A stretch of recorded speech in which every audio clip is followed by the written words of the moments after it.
વડોદરાના યાકુતપુરા વિસ્તારમાં ભારે વરસાદ વચ્ચે એક જર્જરિત મકાન ધરાશાયી થઈ ગયું હતું। આ બનાવમાં સદભાગ્યે કોઈ જાનહાનિ નથી થઈ, પરંતુ કાટમાળ નીચે 2 થી 3 વાહનો દબાઈ ગયા છે।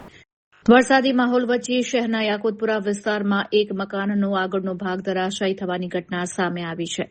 મળતી માહિતી મુજબ યાકુતપુરા મેઇન રોડ ઉપર ચુડીવાલાની ગલીના નાકા પાસે આવેલ બસીરભાઈના મકાનનો આગળનો ભાગ સવારે અંદાજે 11 વાગ્યાના સુમારે અચાનક તૂટી પડ્યો હતો। સામાન્ય રીતે આ સ્થળે જનતા લારીવાળાઓ શાકભાજીનો વેપાર કરતા હોય છે। મકાનનો કાટમાળ નીચે પડતા ત્યાં પાર્ક કરેલા 2 વાહનો દબાઈને ક્ષતિગ્રસ્ત થયા હતા। સદભાગ્યે આ દુર્ઘટનામાં કોઈ જાનહાનિ કે ઈજા થઈ નથી, જેથી તંત્ર અને સ્થાનિકોએ રાહતનો શ્વાસ લીધો હતો। ઘટના બનતાની સાથે જ મકાન માલિકે ફાયર બ્રિગેડને જાણ કરી હતી।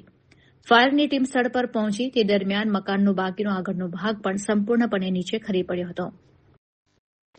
આ બનાવની જાણ થતાં જ પોલીસ કાફલો પણ તુરંત સ્થળ ઉપર દોડી આવ્યો હતો અને વિસ્તારને કોર્ડન કરી જરૂરી કાર્યવાહી હાથ ધરી હતી।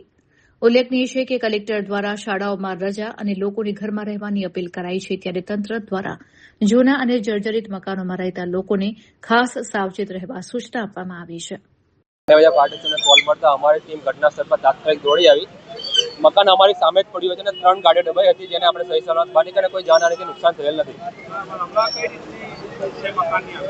આપણે એરિયા કોર્ડન કરી નાખ્યો છે અને નિર્ભયતા શાખાને જાણ કરી છે અને જીબી દ્વારા કનેક્શન કટ કરાવી દીધું છે।